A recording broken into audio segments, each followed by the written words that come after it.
Morning. আশা করছি সবাই ভালোই আছেন। আমাদের গল্পগুলোর আরও একটি নতুন এনার্জেটিক ব্লগে আপনাদের সবাইকে অনেক অনেক স্বাগত। গতকালকে একটি বিশেষ দিন ছিল। গতকাল ছিল গুরু পূর্ণিমা। আর আমাদের বাড়িতে প্রত্যেক বছরই ছোটোখাটো করে একটা অনুষ্ঠান হয় গুরু পূর্ণিমাতে। তো ওই গুরু পূর্ণিমার অনুষ্ঠানটা আপনাদের সাথে শেয়ার করতেই পারতাম, কিন্তু কালকে সকাল থেকে এত ব্যস্ত ছিলাম সেগুলো আর আপনাদের সাথে শেয়ার করা হয়ে ওঠেনি। আর যেহেতু গুরু পূর্ণিমাটা পালন হয়েছে নিচের তলাতেই, আর নিচের তলাতে আমি যখন আসি তখন না আমার ভিডিও করা হয়ে ওঠে না। এমনিতে তো একটা কাজের অজুহাত রয়েছেই, মানে অনেক কাজকর্ম থাকে। আর একটা কথা হলো, সবাই থাকলে না ভিডিও করতেও আমার কেমন একটা লজ্জা লাগে। আর তাছাড়া আমার শ্বশুরমশাই শাশুড়িমা তো অতগুলো পছন্দ করে না, সেই জন্য না করা হয়ে ওঠে না। আর গুরু পূর্ণিমা হলো এমন একটি পূর্ণিমা, যারা দীক্ষা নিয়েছেন তারা তাদের গুরুদেবকে এই দিনে পুজো করে থাকেন ভগবানের মতন। তো আমার শ্বশুরমশাই হলেন গুরুদেব। ওনার প্রচুর শিষ্য রয়েছে, প্রায় 3000 শিষ্য ওনার। তো কালকে তো 3000 শিষ্য আসেনি, বেশ কয়েকজন শিষ্য এসেছিলেন ওনার। তো ওরা এসে একটা ছোটোখাটো অনুষ্ঠান করেছে। গোসাইয়ের জন্য ফল, মিষ্টি, মালা অনেক কিছু এনেছিলেন ওনারা। বেশ ছোটোখাটো একটা আয়োজন করা হয়েছে বাড়িতে। একটু খাওয়া দাওয়া, একটু রান্না বান্না হয়েছে এবং ভগবানের ভোগ দেওয়া হয়েছিল কালকে। গতকালকে শাশুড়িমা ভগবানের জন্য বেশ কিছু ভোগ রান্না করেছিলেন। আপনারা যারা অনেক আগে থেকেই আমার ব্লগ দেখেন তারা তো জানেনই আমার শ্বশুরমশাই শাশুড়িমা কিন্তু পুরোপুরি নিরামিষ খান। তো সেই জন্য নিচের তলাতে তো সমস্ত কিছু নিরামিষ বাসন বা নিরামিষভাবে রান্নাবান্না করা হয়। তো ওখানে আর কি ভোগ রান্না করে ভগবানকে ভোগ নিবেদন করা হয়েছিল, আর ওই ভোগই কিন্তু সবাইকে প্রসাদ হিসাবে দেওয়া হয়েছে। আমরা ওটাই খেয়েছি গতকালকে। বাড়িতে লোকজন এসেছে, বুঝতেই পারছেন প্রচুর কাজ ছিল, যে কারণে আপনাদের সাথে না আর কোনো রকম ব্লগ কালকে শেয়ার করা হয়ে ওঠেনি। আর সারাদিন প্রচুর খাটাখাটনির পর সন্ধ্যের পর না আমি ভীষণ ক্লান্ত হয়ে গেছিলাম গতকালকে। তো রাতের দিকে আমার ভীষণই মাথা ব্যথা করছিল, যে কারণে আমি রান্নাঘরটাও ঠিকঠাকভাবে গুছিয়ে রেখে ঘুমাতে যেতে পারিনি, যেটা আমি প্রত্যেক দিন করে থাকি। তো কালকে রাতে আমি একটু তাড়াতাড়ি ঘুমিয়ে পড়েছিলাম, কারণ ভীষণই মাথা ধরেছিল। এই কারণে সকালবেলা ঘুম থেকে উঠে আমি রান্নাঘরে ঢুকে আগে যে কাজটা করলাম সেটা হচ্ছে রান্নাঘরটাকে ভালো মতন গুছিয়ে নিলাম আর একটু পরিষ্কার করে নিলাম। এমনিতে তো এটা আমার রুটিন আছেই, মানে রাতের রুটিন প্লাস সকালের রুটিন। রাতেও আমি পরিষ্কার করে রাখি, আবার সকালেও একটু মোছামুছি করে নিই। তবে আজকে একটু বেশি রান্নাঘরটা মোছামুছি পরিষ্কার করলাম, তার কারণ ওই যে কালকে রাতে যেটা করতে পারিনি, কালকে রাতের পেন্ডিং কাজটা আজকেও করতে হলো। তো আজকে আমার বর কিছু মুদিখানা জিনিসপত্র নিয়ে এসেছে, সেগুলো আমি আগে একটু জায়গা মতন গুছিয়ে রেখে নিই, তারপরে রান্নাবান্নাটা শুরু করব। গতকালকে নিরামিষ রান্নাবান্না, ঠাকুরের ভোগ বেশ ভালো খেয়েছি জানেন। কালকে হয়েছিল মুগের ডাল লাউ দিয়ে, তারপর হয়েছিল একটা নিরামিষ ঘন্ট আর কি, মানে সব রকম সবজি দিয়ে, সাথে হয়েছিল পুঁই শাকের তরকারি, পুঁই শাকের ঘন্ট, আর প্রচুর রকমের সবজি ভাজা হয়েছিল ভগবানকে যেহেতু ভোগ নিবেদন করা হয়েছে। সাথে হয়েছিল চাটনি, পায়েস, এছাড়াও দই, মিষ্টি, আরও কত কিছু ছিল ভগবানের ভোগে কালকে।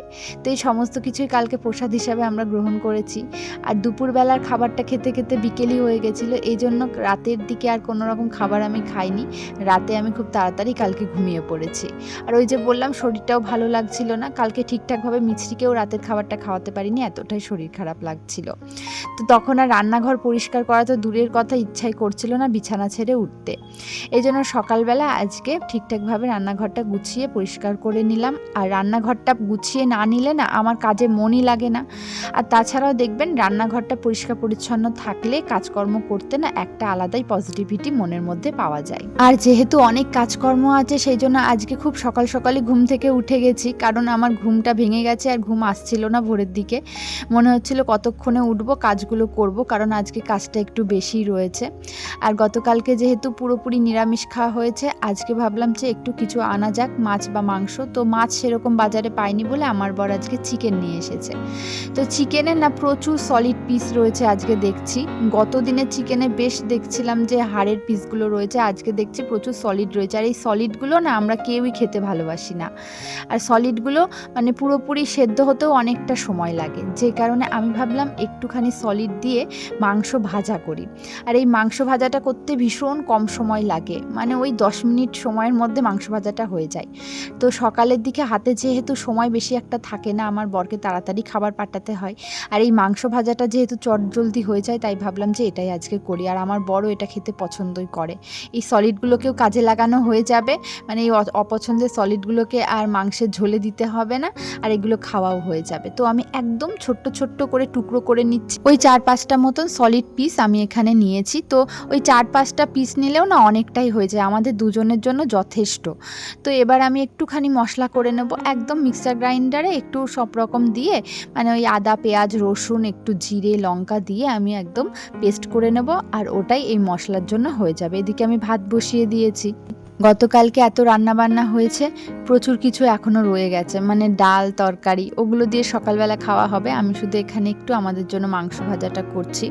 আর গতকালকে বাড়িতে প্রচুর মানুষ এসেছিল, তো অনেক গল্প করছিলাম মন খুলে। আসলে বাড়িতে তো সেরকম লোকজন থাকে না, আর আমারও বাইরে বেরোনো হয় না।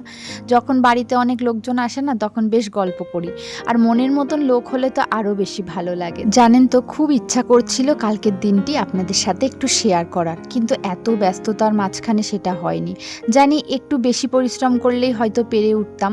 মানে কি বলুন তো, ওই যে ক্যামেরা সেট করা বারবার করে, তো সেটা একটু সমস্যা। আর যখন খুব তাড়াহুড়োর মধ্যে আমরা কাজকর্ম করি না, তখন ওই ক্যামেরা সেট করতে খুব বিরক্ত লাগে। আর কারোর সামনে তো আমি সেটা পেরেই উঠবো না, মানে এখানে আমি আমার মতন করি, তাই আর কি সময় নিয়ে কাজগুলো করতে পারি। তবে নিচে গেলে তো অনেক লোকজন থাকবে, তাদের সামনে ওই ক্যামেরা সেট করে করে কাজকর্ম করা, সকলের সামনে ভিডিও করা, এগুলো আমার ভীষণই বিরক্ত লাগে। আর তাছাড়াও না, মানে সবাই তো সবটা পছন্দ করে না, যদি কেউ অপছন্দ করে সেটাও ভাবি, সেই জন্য আর করা হয়ে ওঠে না।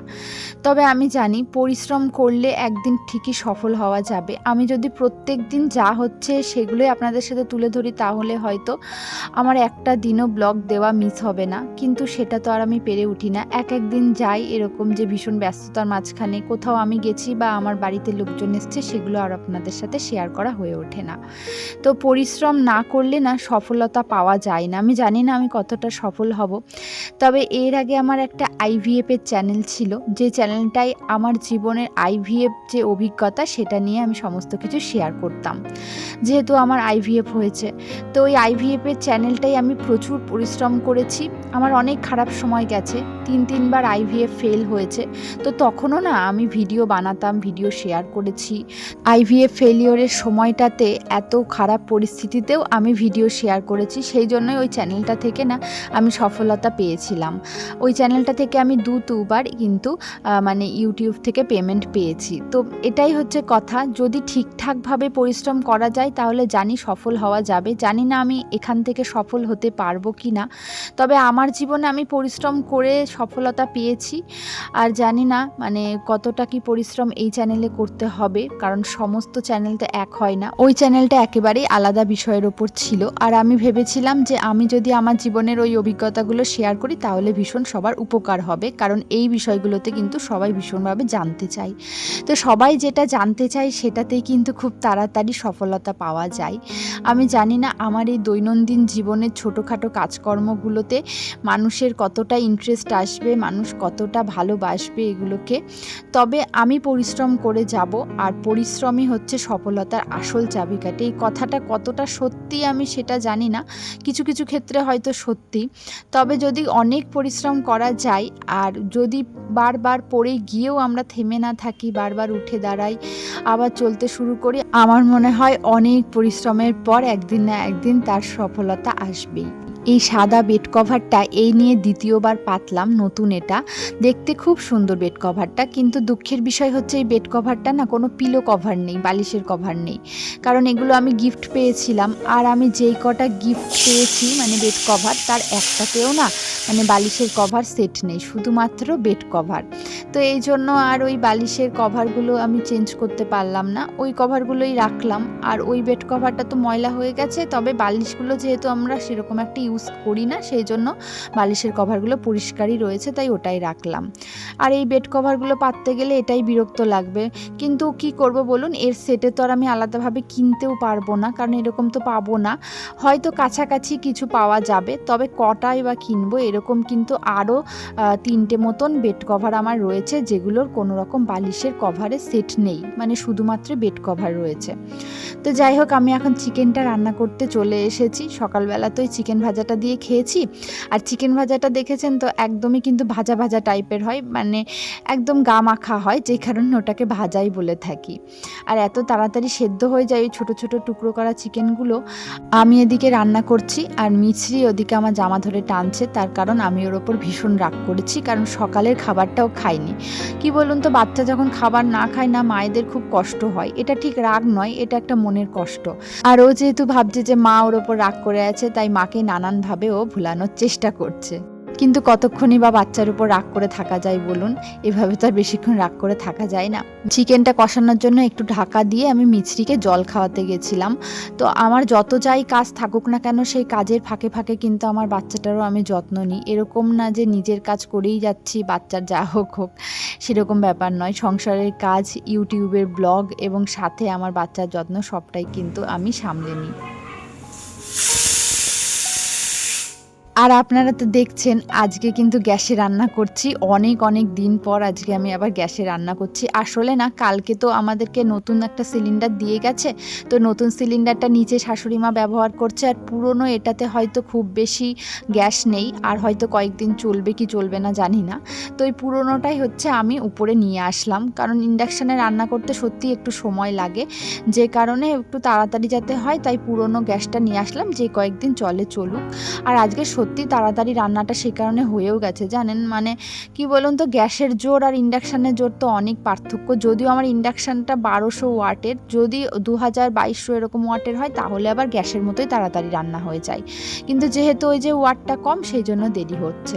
তো এদিকে আমি রান্নাঘর পরিষ্কার করছি আর দেখছি এদিকে জোরে বৃষ্টি নেমেছে, আর এই কয়েকদিন না মেঘলা থাকলেও কিন্তু বৃষ্টি হয়নি, আর সেই জন্য আজকের বৃষ্টিটা না ভীষণ ভালো লাগছে। আর আজকে যেহেতু রান্না বান্না তাড়াতাড়ি হয়ে গেছে, আজকের কাজকর্মগুলো খুব তাড়াতাড়ি হয়ে যাবে। আর গতকালকে আমি একটা ঘরও মুছিনি, তার কারণ গতকালকে সকালবেলা ঘুম থেকে উঠে আমি নিচে চলে গেছি। নিচে প্রচুর কাজকর্ম ছিল, শাশুড়ি মা যেহেতু ভোগ দিয়েছেন, ওদিকে গোছানোর ব্যাপার ছিল, তো সেই জন্য উপরে আমি কালকে কিচ্ছু কাজ করতে পারিনি, ঘরটর কিচ্ছু মুছিনি। তাই আজকে আমি ভালো করে ঘরগুলোকে মুছবো, যেহেতু হাতে একটু সময়ও পেয়ে গেছি, তাড়াতাড়ি রান্নাবান্না হয়ে গেছে, তো রান্নাঘরটা আগে ভালো করে ক্লিন করে নিয়ে তারপরে আমি ঘর মুছতে যাব। আর যেহেতু বৃষ্টি হয়েছে, বৃষ্টি হলে না বেশ একটা আলাদাই শান্তি লাগে, আর একটুখানি ঠান্ডা হয়ে যায় ওয়েদারটা। সকাল থেকে একটু গরম লাগছিল, তো এখন কাজকর্ম করতে একটু কষ্ট লাগছে না, বেশ একটা ফুরফুরে আবহাওয়া হয়ে গেছে, এবার দিব্যি কাজগুলো করা যাবে।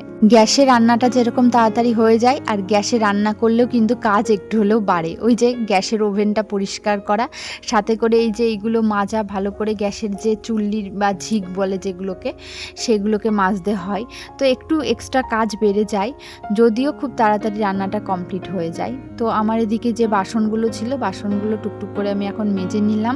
এখন না মিছরি কয়েকদিন ধরে দেখছি স্নান করার পরে ঘুমাচ্ছে না, মানে ওর ঘুম পাচ্ছে না আর কি, সেই জন্য আমি ওকে আর জোর করে ঘুম পাড়াতে যাচ্ছিও না, কারণ ওকে জোর করে ঘুম পাড়াতে গেলে কিন্তু ও ঘুমাবেও না, আর অনেকটা সময় আমার নষ্ট হবে। সেই জন্য ভেবেছি ওকে একদম দুপুরবেলা খাওয়া দাওয়া কমপ্লিট করার পরেই ঘুমটা পাড়াবো।